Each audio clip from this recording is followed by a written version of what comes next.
Assalamualaikum warahmatullahi wabarakatuh. Baik, pada kesempatan kali ini kita akan presentasikan terkait dengan ujian akhir semester data science yang pada materi kali ini kita akan menganalisa eh, sum- salah satu file dari internet, nama filenya social network. Kali ini kita akan menggunakan tools Python dengan versi 3.1.1.4. Kemudian library yang digunakan yaitu Pandas, NumPy, kemudian Matplotlib, sama satu lagi Seaborn. Setelah diekstrak, data tersebut eh, terdapat tiga fitur atau variabel. Yang pertama age atau umur, kemudian estimate salary, kemudian purchase. Purchase ini nanti diwakili 0 untuk tidak membeli, kemudian satu untuk membeli. Selanjutnya, kita akan menganalisa masing-masing fiturnya.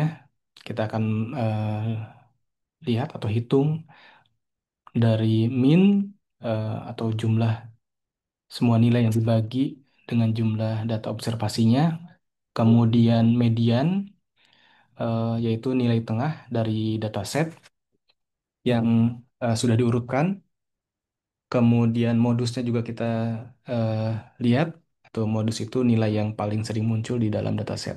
Kemudian tidak lupa kita cek juga kuartilnya, Q1 atau kuartil pertama 25%, kemudian kuartil yang kedua itu eh, 50%, kemudian kuartil atau Q3 itu 75%.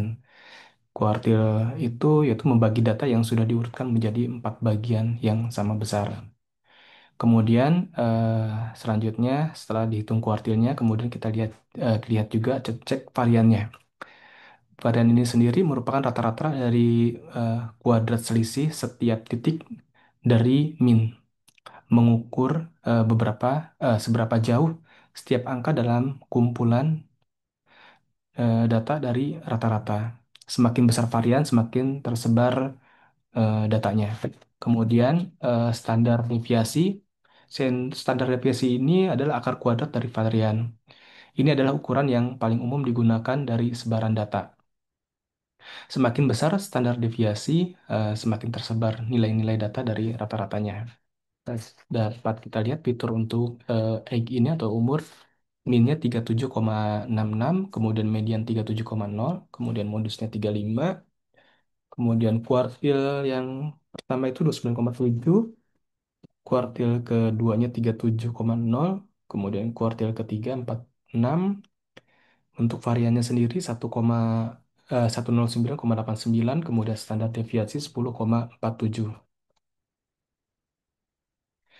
Nah, ini juga untuk fitur keduanya untuk estimated salary, minnya 6 69.742,5, kemudian mediannya 70.000, modusnya 72.000, kemudian kuartil pertama 43.000, kuartil kedua 70.000, kemudian kuartil ketiga 88.000. Untuk variannya eh, ada di angka 1162.6027.00.5. Untuk standar deviasinya 34096.96. Kemudian kita coba untuk memvisualisasikan datanya. Yang pertama kita visualisasikan menggunakan scatter plot. Scatter plot ini menunjukkan hubungan antara usia atau age, kemudian dan perkiraan gaji atau estimate salary dengan titik-titik yang diwarnai berdasarkan apakah seorang membeli produk. Produk tuh dalam hal ini 0 itu no, 1 itu yes. Pola umum dapat kita lihat, kelompok yang biru, sebagian besar orang tidak membeli. Titik birunya itu cenderung berada di rentang usia yang lebih muda, sekitar 18 sampai umur 40 tahun. dengan berbagai tingkat gaji, meskipun ada beberapa yang memiliki gaji yang cukup tinggi. Kemudian yang kelompok yang berwarna hijaunya, ini mengindikasikan orang yang membeli atau di titik hijau itu cenderung berada di rentang usia yang lebih tua, sekitar umuran 40 ke atas, dan memiliki perkiraan gaji yang lebih tinggi, sekitar kalau dilihat dari sini tuh di atas 80.000. Kemudian di sini juga ada batas keputusan atau decision, ada batasnya yang tidak terlihat jelas namun dapat diidentifikasi secara visual, di mana orang-orang di bawah batas ini atau usia muda dan gaji rendah cenderung tidak membeli. Sementara orang-orang di atas batas ini atau usia usia yang lebih tua dan gaji lebih besar cenderung membeli. Ini mengindikasikan bahwa baik usia maupun gaji adalah faktor penting dalam keputusan pembeli. Nah, selanjutnya ada overlap di sini, ada sedikit tumpang tindih, terutama di sekitar usia di range 34 sampai 45 dengan gaji yang gaji menengah, di mana baik pembeli maupun non pembeli ditemukan. Ini menunjukkan bahwa ada faktor lain selain usia dan gaji yang mungkin mempengaruhi keputusan pembelian di tersebut. Oke, kita lanjut. Kemudian visualisasi yang kedua yaitu eh, bentuk histogram.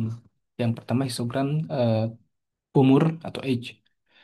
Histogram sendiri menunjukkan distribusi frekuensi dari setiap variabel, yaitu seberapa sering nilai-nilai tertentu muncul dalam dataset. Yang pertama, kita lihat histogram dari umur. Distribusi usia tampak lebih condong ke arah kanan, dengan frekuensi yang lebih tinggi pada rentang usia muda sekitar umur masuk ke umur 20 atau 30-an. Dan kemudian menurun seiring bertambahnya usia. Meskipun ada peningkatan sini, peningkatan lagi di usia 40. Dan eh, akhir hingga akhir sampai umur 50 ini menunjukkan bahwa ada banyak responden di usia muda dan juga kelompok yang signifikan di usia paruh baya. Selanjutnya, histogram terhadap estimate salary, distribusi gajinya juga tampak condong ke arah kiri, ada konsentrasi yang lebih tinggi pada rentang gaji yang lebih rendah. Dan kemudian frekuensi menurun seiring meningkatnya gaji di rentang yang lebih rendah dengan lebih sedikit responden yang memiliki gaji yang sangat tinggi. Kelewat belum sini. Sorry, terlalu maju. Kemudian selanjutnya kita coba visualisasikan eh, data dalam bentuk box plot.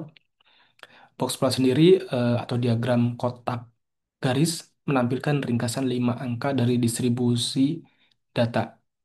Nilai minimum kuartil pertama, kemudian kuartil kedua atau median, kemudian kuartil ketiga, dan nilai maksimum. Ini juga membantu mengidentifikasi outlier atau pencilan.